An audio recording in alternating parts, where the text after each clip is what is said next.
Welcome to Busted Buttons, a video game podcast where we're going to talk Nintendo, PlayStation, Xbox, PC, and maybe some mobile gaming. We don't do a lot of it, but if it comes up, hey, we'll go ahead and talk about it. We're going to talk about games from the 80s to the present, and we are Hick and Red of Two Guys Playing Zelda, if you didn't know. And for our Zelda fans coming over, we are going to talk a little bit Zelda, but this is for all video gaming right here. So sit back, we're going to have a good time. You should have a good time. Have a beer with us. We're going to be having a beer. And if you're one of those hardcore fucks that takes gaming way too seriously and you don't realize it's an escape from life and it's supposed to bring enjoyment, just go somewhere else, listen to another podcast. But before you go, please leave a 5-star review because it does help us out.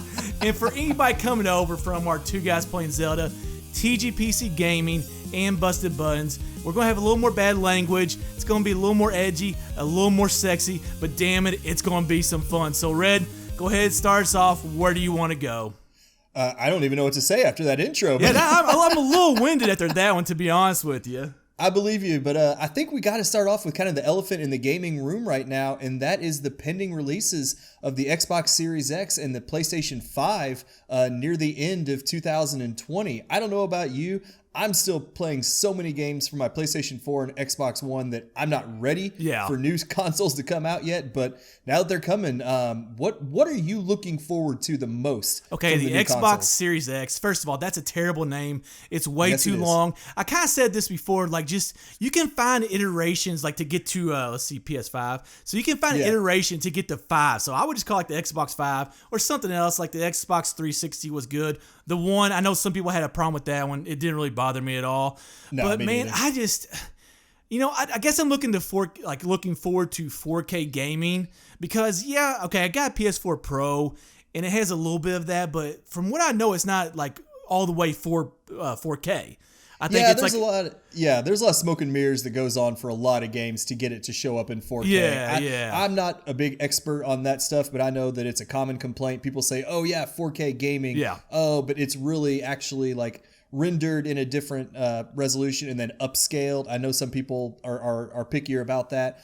I'm not necessarily one of those people, but I do know, like you said, true 4K. Then you get the HDR that's a big thing on newer TVs that I know people are really excited for, almost even more than the resolution. So I am looking forward to seeing the horsepower that these two new consoles will have. I mean, part of me though, like games are so beautiful right now. I mean, there are games like Death Stranding, Horizon Zero Dawn that from this generation that are just gorgeous. I can't wait to see what else they're able to squeeze out of these games when we get the greater horsepower.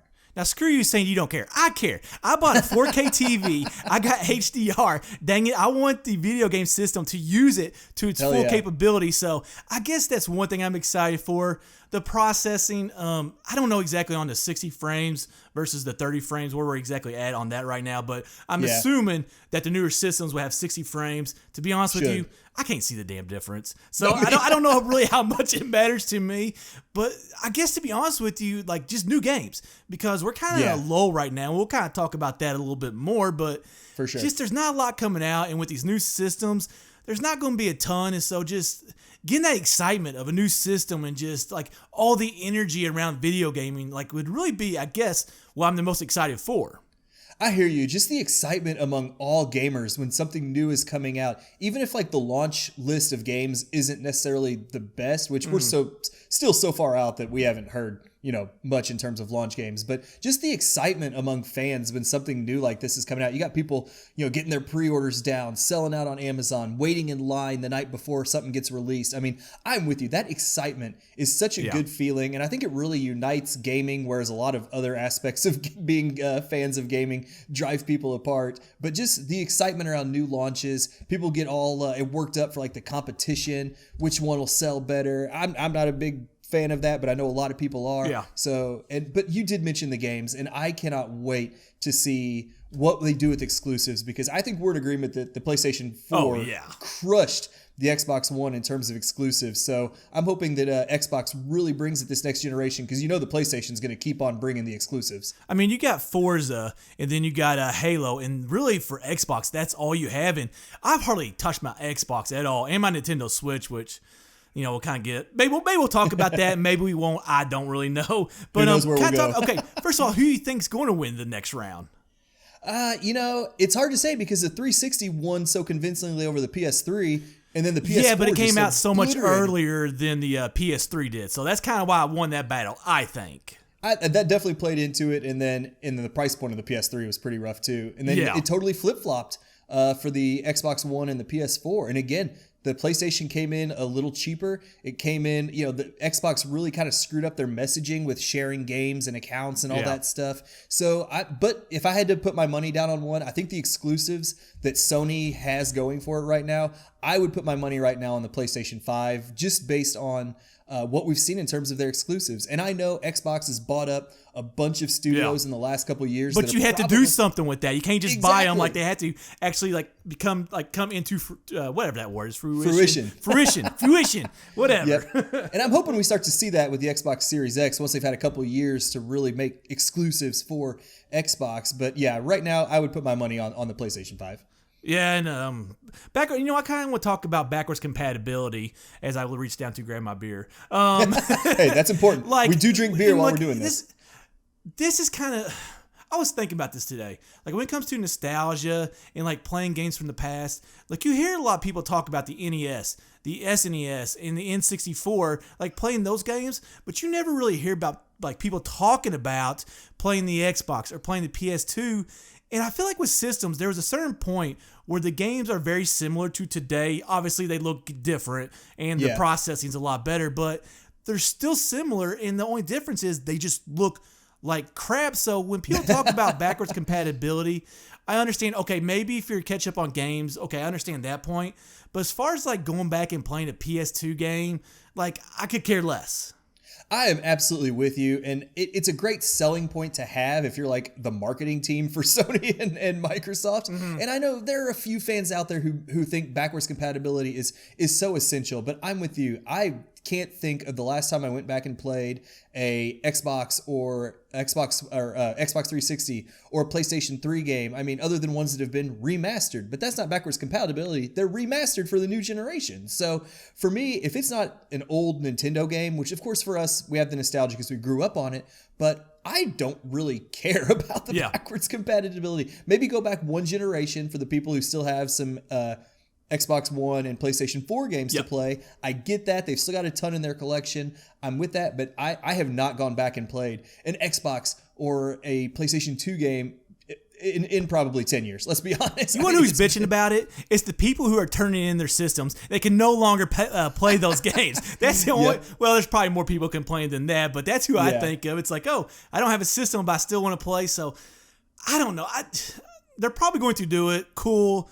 For me, not really necessary because I want to play the old stuff, or if I'm going to go back, I want to play Nintendo, Super Nintendo, Nintendo 64, but whatever, let's move on. Game delays. This has been a thing forever, but it's kind of just sucked lately. Because we got Cyberpunk 2077 delayed, The Last of Us 2, which I didn't even hear about. That one pissed me off. So I was well, I think they announced the delay for that one 2 weeks after they announced the initial release date. Yeah, I was oh, cool, it's coming out soon, but no, that one got pushed back. And then let's see, we got the Final Fantasy VII remake, which not really my type of game. I hate, what's it called, role-playing games? Yeah, RPGs. We're talking about gaming. I should know crap like this. But hey, we're not those hardcore people we talk about. No, that's true. That's true. But, and we got some other games just, whatever. Take your time. Make it better. We'll wait. We got plenty of other games to play. So I guess that's one of the pros. It just seems like recently there have just been so many of these high profile games that have gotten delayed that it seems like it's been an avalanche of them. But I know since the beginning of games, there's been delays. Nintendo, of course, is infamous for delaying and delaying and delaying. But then as long as the quality is there when it finally does come out, then I'll be happy about it. I know hopefully the delays kind of reduce that crunch time that the employees of these developers have to go through, because that's kind of a hot button topic in the industry, is just the crunch that some of these developers are under. And it's been that way for generations of game consoles. And I'm hoping with these increased delays, maybe that'll alleviate that crunch a little bit, but I'm not holding my breath on that one. Yeah, I remember the whole conversation about Red Dead Redemption 2 and how they're working 100-hour weeks. I'm not sure if they ever got proven or not. I want to say it did, but Man, like, you talked about working 50 hours with me recently. Like, screw that. I don't even want to work 50 hours, 100 hours. Like, I can't even imagine. You know You're what? never home. I got 3 kids, man. I could imagine working 100 hours a week just to get away a little bit longer. But other than that, yeah, that's way too much for me. Yeah, and it's definitely led to a lull in big game releases. I mean, we were supposed to get a few of these games, in the next couple months. But I feel like right now, there's just, the release calendar is barren clear through March at the moment. I know March, we finally get some big name releases. We've got Doom Eternal. We got Animal Crossing New Horizons, both coming out on March 20th. So I'm looking forward to that. But for the next couple of months here, we don't have a whole lot of releases coming out. Yeah, I didn't know exactly where you wanted to go with that.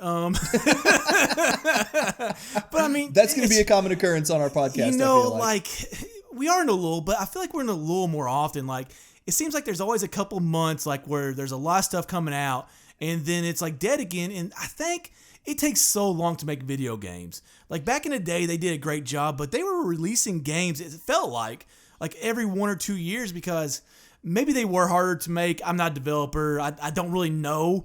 But I just feel like the games are so, like, the industry's so big. There's so much money. And so, like, I mean, you probably got test, because if you, like, have something that's very bad in it, like, you will get killed. Yes, so, like, you will. Like, there's so much you got to check. There's so much more that you got to do. Like I said, I'm guessing. And I think that's just what leads to the lulls, because, I mean, it takes years. Like, Breath of the Wild, like a console game, like, the last game before that, Skyward Sword, was like 5 or 6 years. I mean, it's just, it's great. Yeah. The game was great, but, like, it's just crazy that it takes that long, but you kind of understand.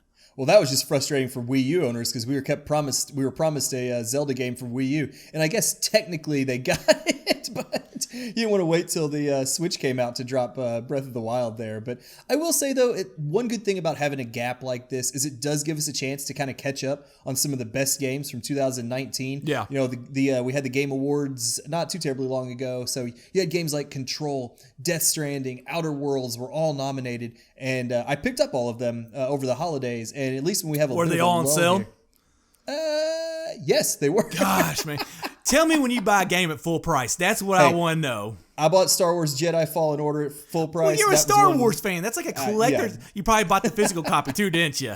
Nah, I downloaded that one. I thought maybe you would collected that one. Okay. Yeah, but it is nice that we have a little bit of a lull to catch up on some of those games. I mean, because right now I'm playing Outer Worlds, I'm playing Death Stranding, so it's a chance to work on that backlog a little bit, which I know for most gamers out there, we got pretty big backlogs. Okay, how do you feel about Death Stranding so far? Like, how far? Like, because I just started it too. This is one of those games where we're actually playing at the same time. That won't happen a lot. And by the way, anybody listen to our podcast, we're not really the type of players who play the new games like right when they come out. I got 3 kids. I don't really have the time. Red's working a lot. He doesn't have the time. So if you're expecting us to talk about new games all the time, it's not going to happen. I'm sorry. Not very often. But Death Stranding is a little bit of a newer game that we're both actually playing, which, like I said, shocker. But, like, how far are you in? How do you feel about it? Like, just whatever. I mean, to be honest, I only have about 2 hours into it. I haven't had a ton. 2 drunk hours. 2 drunk hours. Yes. Well, duh. And the whole game is about balancing packages. So doing that while you're drunk, you're just adding a whole new level of difficulty for yourself. Whoa. Hold on 1 second. I really thought that being drunk all the time and not spilling my beer, like all that practice, like, you're walking, you're drunk, you're clumsy, you're not spilling your beer.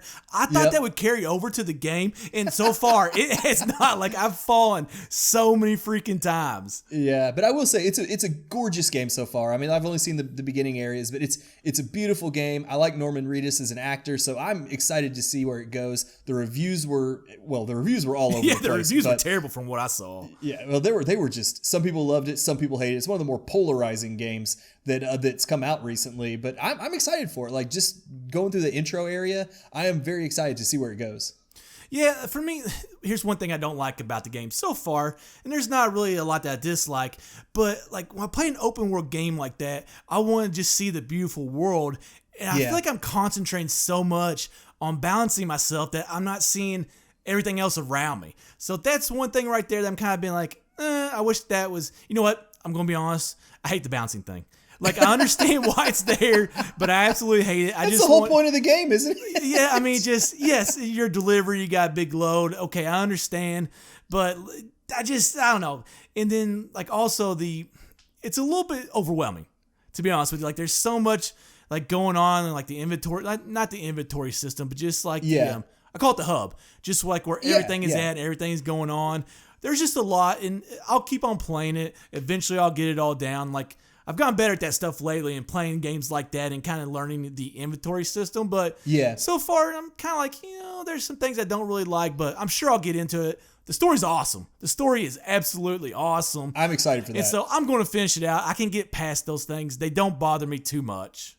It is funny you mentioned like you kind of miss, even though it is a bit of an open world game, you miss the ability just to kind of wander and look around on your own. Because you think about the last couple of open world games that we've both played through. You're talking your Skyrims, your Witcher 3, and Breath of the Wild, and even Horizon Zero Dawn. I mean, so much of that time playing those games, you could just spend looking at the vistas and the landscapes and the world and not even doing anything. So having to focus on something in Death Stranding and actually really focusing on objectives, it is a little bit of a separation from what we're used to from at least this last round of open world games. But I tell you what, man, I do love that exploration open world games, just looking at the beautiful landscapes that are out there. So I'm glad Death Stranding still does deliver beautiful areas, but it would be nice to have a little more freedom to explore it. I'm 100% with you there.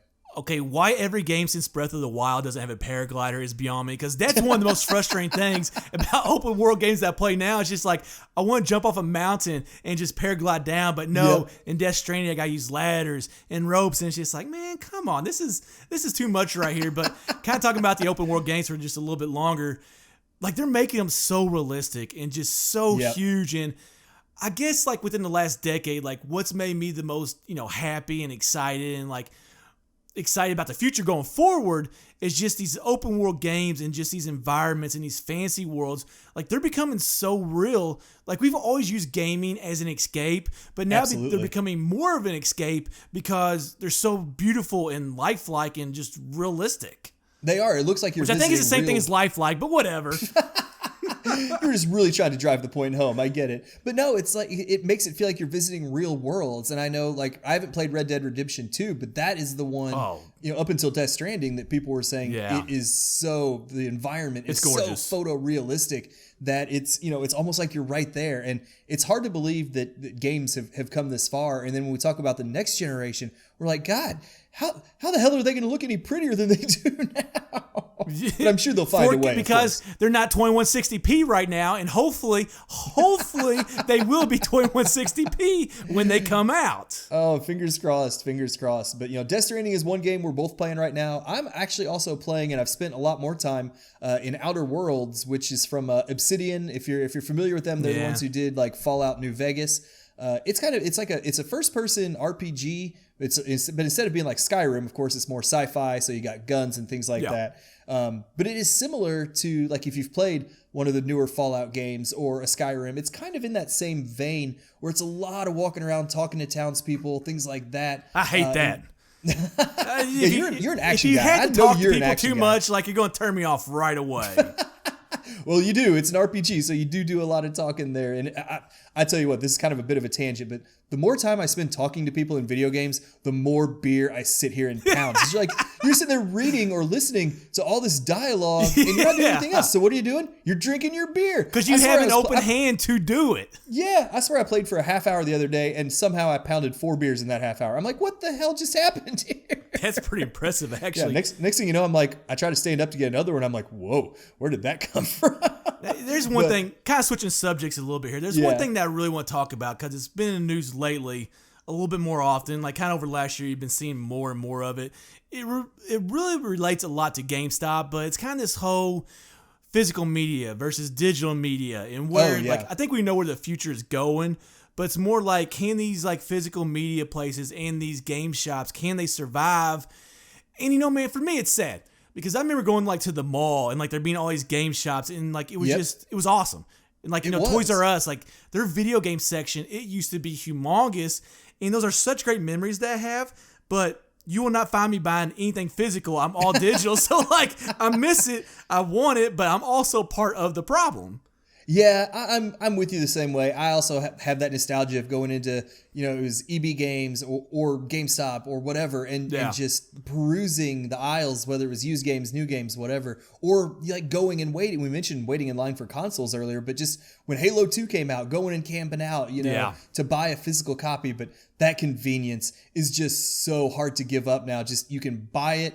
With high-speed internet now, you can at least download it to where you can start the game fairly quickly in most places, not everywhere. But a lot of times you can pre-order it and download it before the game even comes out. It just unlocks and it's ready to go. Which is how it should be. Yeah, and just being able to scroll through like your game's menu or your system's menu and all your downloaded games right there. Let's say I want to take a break from this one. I don't even have to get up off the couch. Yeah. It's great. And I know like hard drive space does become an issue, especially on the Nintendo Switch, which shipped with that such tiny. Well, but go buy an SD card. They're not that expensive, and they'll give you a lot. Oh, you did?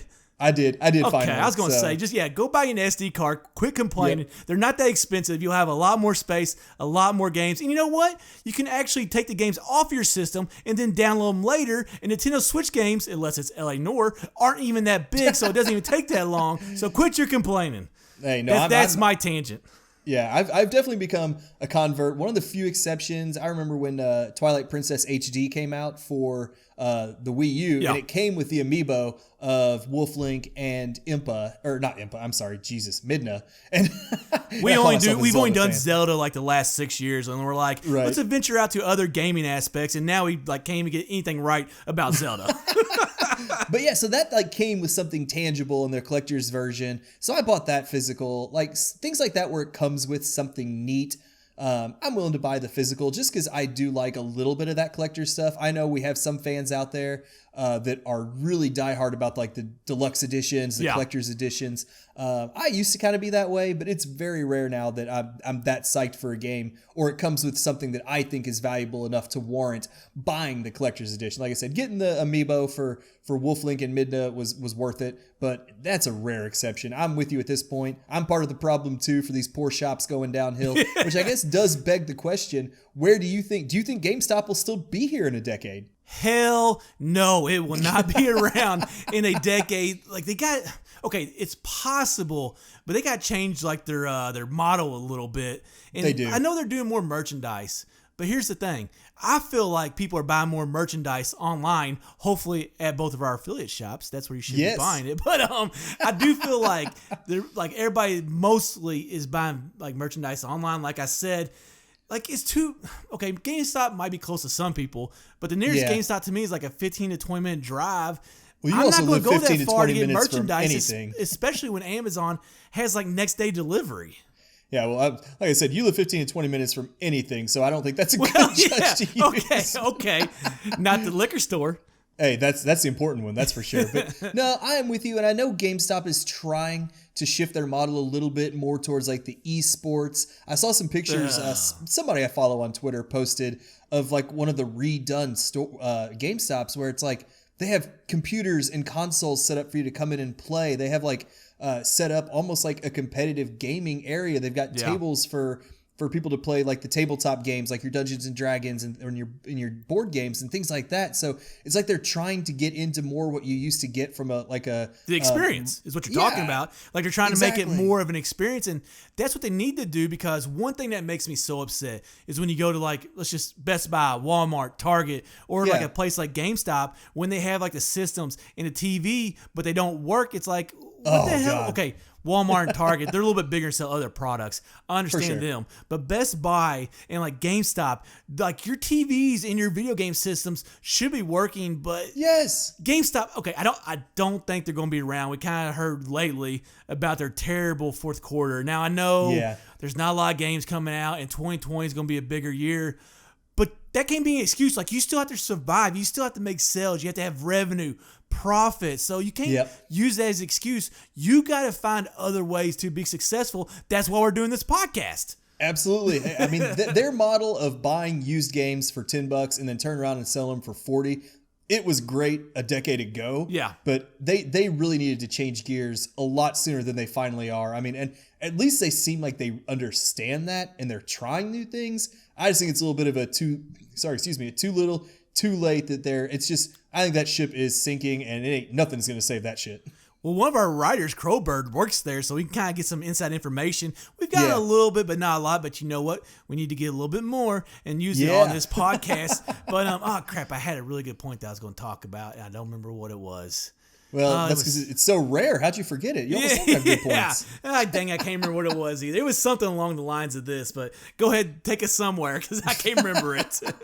Well, another big thing going on right now in gaming when it comes to like, revenue and money and things like that is people who now, I mentioned esports a few minutes ago, gaming has turned into a full-time job for some people, whether it's being out on the gaming circuit where you're competing in tournaments or you're streaming on Twitch or Facebook or Microsoft's Mixer, whatever it's called. I don't remember off the top of my head. Or YouTube creators who are just making money off ad revenue and subscribers. I mean, you and me, gaming is a hobby for us. We mentioned right at the outset, we are not those hardcore, serious people. It's an escape for us. More credit to people who can do it as a job and make it work. But man, that is just not me. But what I think people don't see is like behind the scenes, like they probably are stressed. Like it probably is a lot. Because I know YouTube creation, like we do that with two guys playing Zelda. It's a lot. It is. Like really we only do like a video. Okay, we won't talk about how much we do videos now.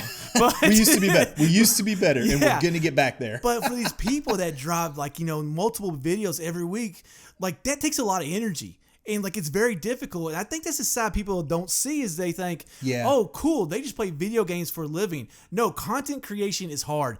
Editing is hard. And yeah, you can have somebody else do it, but then it's an expense. And then that bump takes away from your revenue. Your profit's not as good. So me, I've never really wanted, I've always wanted, okay, I'll be honest. We want to make a little bit of money from this because it helps with the expenses. But it's like, if we didn't make $1, we would still do it. Because it's a hobby and that's like it gets us away. And I've never wanted like anything of this, anything we've done video gaming or Zelda related. I've never wanted it to be a job. Yeah, because at the end of the day, video games are fun. That's why we played them. That's what got us into them. And when it becomes something that you're relying on, where if you take a couple weeks off or you don't stream for a couple days in a row, you lose hundreds or thousands of dollars in advertisers or subscribers, whatever your revenue stream is. And your sponsors want you to do a certain amount of stuff like each week or each month. Yeah, I just can't imagine not being able to step away. And you mentioned all the stress behind the scenes. I mean, you hear more and more streamers and content creators who are like, I'm burned out and just have to take a break from it. I mean, it's just because the demands, you hear people streaming 12 hours a day just to get a fan base going and then trying to maintain that fan base when you've literally got millions of people trying to play on Twitch and YouTube and everything else. I mean, the competition for eyeballs, for views, for clicks, whatever, it's insane to me. And I mean, we were very much in agreement on this one. It's just something that we never want to take to where it's not fun anymore. I've always kind of looked at it as like professional athletes. Like you hear that saying only a certain percentage, like it's very low, of athletes actually make it to the pros. Yeah. I feel the same way about like these YouTubers and these Twitch streamers. Like everybody thinks they can do it. No, there are millions of YouTube channels, maybe billions. I'm not really. There's a lot. There's a lot of YouTube channels and these streamers. There's a lot of those, and so you think you're just gonna get into it and get like. There's so much content out there. Why are people going to come see yours? And to get that following and everything, it's difficult. We've done it. With two guys playing Zelda, it's very, very difficult. And we got a decent following, but in terms of compared to the big people, we're not even close to them. We're a drop of water in the ocean compared to some of them. yeah. And so I don't know, man. It's too much for me. I just want to enjoy my games. And those streamers, I have so much respect for those streamers because... Me too. With us, it's a little bit different behind the scenes of us making our YouTube videos because we usually drop audio and then we put the video to it. These streamers are doing all three. They're doing video, they're playing, and they're dropping audio, and they're doing it all at the same time. They're all real time. Come together that's so difficult. And for me, we never really got into the whole streaming thing. We got a Twitch channel, but we never did it. Yeah. It's just too much, man. It is. And even beyond the streaming and the content creation, you hear about the esports now, the real competitive tournaments. I mean, there's been gaming tournaments forever, don't get me wrong, going back to Street Fighter days. But now it's a huge thing. You've got League of Legends, you've got the shooting game that I just totally lost the name of. Fortnite. Thank we got you. Fortnite, God, got was, Apex Legends. Yeah, I think there's another one too. There's another big one that it's going to bother me anyway. But why don't you just space on everything? That's going to make the podcast great, man. Right. But now it's like to get to that kind of skill level where you can actually make money from playing games. I mean, I was excited back in the day when we'd win a game on Xbox Live of Halo 3, you know, I mean, or we'd move up one number closer to 50 on the rankings, you know, and we were never like pros or anything like that. I was excited about second highest on the team, man. Right? Like, forget all that crap you're talking about. I was just happy if I got second on the team. So now it's such a young man's game too in general when it comes to a competition like that. Yeah. I saw a tweet the other day. It was like a 32-year-old who won a tournament, and they were like, "You can still do it even when you're older." I'm like, "Shit, I'm 34. I don't have a prayer." Yeah. Well, I mean, some of these guys. I mean, I know there's a lot of gamers that are better out there than us. I would consider you better than me. Well, it depends what game it is. You depends come on at the me game, in racing or Forza, I'll kick your ass. Yeah, but you'll own me in sports like games. some of these guys are just like Ninja, and I think he does Fortnite. I'm pretty sure he does Fortnite. That's his big one, yeah. Like, just like I've not seen him, but I've heard how ridiculously good he is, and it's just like, how do you get that good, man? Yeah. And like, but I don't know, this whole esports thing, I understand it. Like, okay, cool, you get some money from it, it gets you like, you know, out there. Yeah. But for me, the whole online atmosphere, because we started out with Halo 2, which to me was really the first like online experience of like multiplayer. Like, yeah. we played that a crap ton, and Halo 3 a crap ton, but then it just got to be too much. Like, there was too many people out there doing it. There were too many people that were just a lot better than I was. Oh, absolutely. And we hit our cap. You know, we hit our ceiling. Yeah, I don't know. I got turned off by it. I actually did play Splatoon 2 a little bit online, so it got me back into it a little bit. But like, you know, other than that, the online scene, it got too big. There's just too many good players, and so that's kind of why I've retreated back to single player experiences. Yes, and we can definitely talk about the single versus multiplayer. Well, let's go. That's why I kind of led you into it. Oh, I was going to stay on this tangent for a little bit longer. I'm with you. Know what? Do whatever the hell you want. I don't care. No, I was just going to say, and this is definitely going to sound like the curmudgeon-y old man, get off my lawn, you know, the Clint Eastwood. Red, you're only 34, man. I know, but it's just when... You know, we used to play first-person shooters online. Like, Halo was our big one. Going before that, like, we'd play GoldenEye just at home, things like that. And everyone started with the same gun. The guns were scattered around the level. You knew where they were. You knew where the rocket launcher was. You knew where the sniper rifle was. You knew where the overshield and the cloak were. And it was a race to get to them. Nowadays, you have games where you have loadouts. You have prestige. You have, like... It's so much more complex now. Yeah. I remember the first time I tried playing, I think it was like Call of Duty 4, like the original Modern Warfare back in the day. And it's like, what the hell's a loadout? Doesn't everyone start with an assault rifle? Yeah. And it's just, it got so, back then it seemed like it's still important to know the maps, but back then, like, knowing where the weapons were around the map was so important. And everyone started on a level field in terms of equipment. Now you get people who can pay for microtransactions to get better equipment. It's like pay to win. I hate that shit so much. But you know what, man? I understand why the gaming market does it, because people do it. They pay for it. So, I mean, we sit here and we complain about it, but at the same time, there's people out there paying for it. Absolutely. And you know what a business is supposed to do? They're supposed to make money. Yep. So, like, how can you sit there and complain about it when the business is doing the exact same thing you would do? And that's what makes me mad, because people are like, oh, I would never do that. I would never do that. Yes, if you were in that position and you had shareholders, yes, you would want to make money, and you would do almost anything, like, you know, that was legal to do it. Hey, it's their livelihood, right? I mean, I don't know when I got so angry. Hey, trust me, I was in my get off my lawn moment there. So let's circle back around to something you tried to lead me to. That whole single player versus multiplayer. We both talked about how we are so far away from multiplayer now in what we do, and it seems like the gaming market is geared towards that now. You've got the battle royale games. You've got your first person shooters. Overwatch is the other one I was trying to think of earlier, is the other big one. But it's just, I still love a story-driven single-player experience, whether it's open world or it's something more like the Uncharted's where it's a little more on rails. Either way, I love having an emotional story with great characters to just play through and not have to worry about all the competitive bullcrap. But you know, when you talk about games of the year or games of the decade, a lot of times it is those single-player experiences like Spider-Man, Witcher, Breath of the Wild, Death Stranding is another one. So, like, okay, you say... yeah, some of the market's going that way. But I also think they understand that there is still a lot of the market that is doing single player games. And like I said before, there are a lot of multiplayers and people online that still come back and do the campaign for, I'm not sure how many games they do it for, but I know for like Halo, like you'll play online and then some people will also play the campaign. So definitely. I've heard people talk about this, like the single player experience is dying. I don't agree with it. Like, yeah, multiplayer, like they're starting to do a lot more of it. Like you talk about the microtransactions. Yes, gaming like industries and like developers, companies, whatever, they're trying to make money, but like those single player experiences, like they still sell and people still want them. And I don't think it's going anywhere. And I think they're going to keep on getting made. And usually some of the best games we talk about, like I said, are those single player experiences. I'm with you, and I think part of what drives that message is coverage, just the news coverage, whether it's gaming news or something like Fortnite where it's become pop culture. I mean, it dominates pop culture, but that's what people hear about. That's what people are streaming because competition's fun. It's like us watching any other sport. It's esport, but it's still a competition. And it's fun until everybody else gets way better than you. And then it's no longer fun.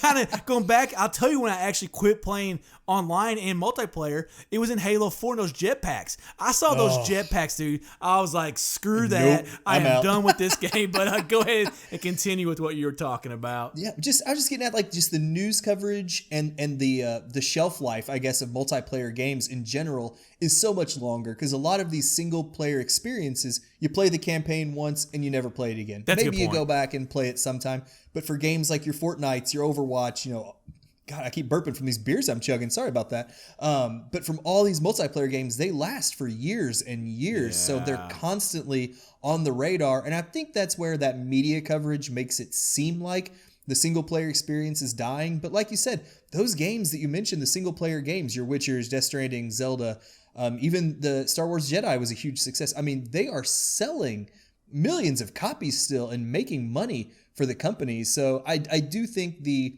single player is dying narrative is definitely played out. I think it's a little bit of lazy reporting to say that because I just think it's a matter of media coverage because the media coverage, whether it's gaming media or pop culture in general, is so much focused on the multiplayer games now, which I get. They're competitions and Fortnite's universal right now. But yeah, I'm with you. I think the death of single player has been greatly exaggerated, as the old expression says. Well, a good example of a game that just kind of keeps on going is GTA 5. They have a bunch of all this online stuff, and I don't know exactly how it works. I'm guessing you can buy. You talk about the microtransactions. I'm guessing you can buy stuff, DLC, however it works. But like that game, it was released like 5 or 6 years ago, and it keeps on going. So I mean, it's that was literally a generation ago. It's just like you said, single player experiences. You do it, it's over.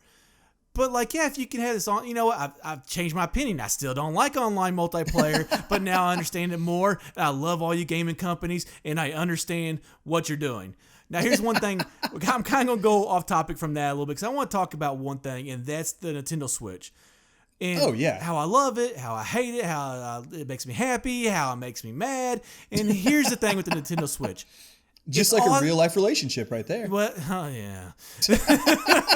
I got 4 girls in my house, man. Give me a break. That's why you're drinking beer. Yeah, all the time.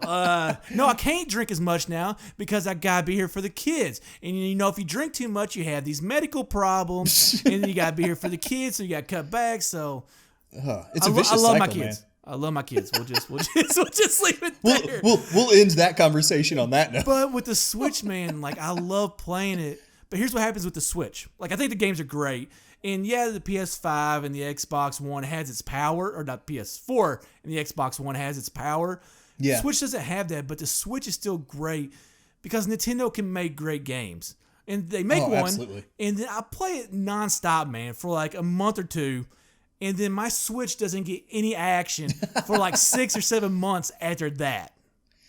I'm with you. I'm kind of the same way because Nintendo, I mean, yes, they're getting more and more ports and indie games and things like that. So there's no shortage of games to play, but their big name titles, whether it's by Nintendo or by a third party, have been more spaced out, I feel like they used to be. Yeah. That first year, I think they had a goal. They had like a big launch every month almost was their target, and they hit it pretty well. They did good. Yeah, some of them I get were ports from the Wii U, and I'm still fine with that because a ton of fans skipped the Wii U entirely, so I was on board with that. But it seems like it's slowed down a little bit. And A lot. I wouldn't say a little bit. I think it's a lot. But I get some people were really looking forward to the Pokemon Sword and Shield that came out. Yeah, so that was huge for Nintendo. I forgot about that game. I'm not going to lie. Those games have never really appealed to me. I've never played a Pokemon game. So for me, it feels like that there hasn't been a Nintendo big release that I've wanted to pick up since I think Astral Chain was the last one. And I was so far behind on other games that I haven't pulled the trigger on it yet. And then we're waiting till March for Animal Crossing, which is another franchise that a lot of people love, but it just doesn't do it for me. So, more power to you if you love Pokemon, you love Animal Crossing. I mean, great for you, but those just don't appeal to me. So we're kind of stuck in this zone right now, like you said, where the Switch is kind of just collecting dust. And one thing, like Nintendo, you need to release Captain Toad Treasure Tracker 2. That game is awesome, but let's go ahead and kind of wrap it up here, Red. First of all, I just want to say thank you to like everybody that came over from Zelda. Like as you kind of said, we're the guys behind two guys playing Zelda. Guys behind two. Ooh, that's woo. But just like we've been doing that for so long, and we want to kind of talk about other games in Zelda. So we're kind of just doing this new podcast adventure, and just it's been fun so far. We're enjoying it. We're enjoying talking about other games other than Zelda. So just absolutely thanks to all our fans who are coming over, our new fans. Hopefully you really enjoy this. Hopefully, and be sure if you really like it and you think we're doing a great job, go out and support us on. We are doing a great job. Yeah, well, we think so anyway. Yeah. You can support us on Patreon, which is patreon.com/TGPZ Media. Yeah, patreon.com/TGPC Media. That's the company. Yeah, and then we've got a paypal.me/TGPZ Media as well. Leave us a good review. God, we have got to find a better name. We need like something like Espen. Like how ESPN did Espen? We need to come up for a sound for TGPC. We'll figure out something.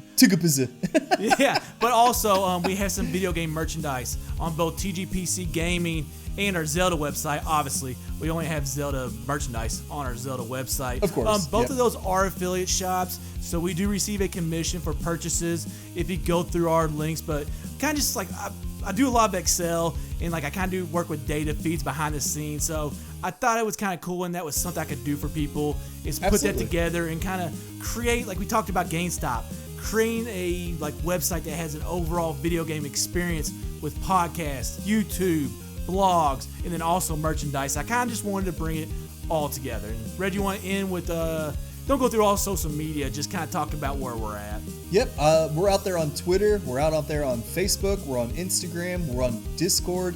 I think that's pretty much all. Discord's only for two guys playing Zelda, but we talk Zelda and we talk all other games too, so definitely check us out there.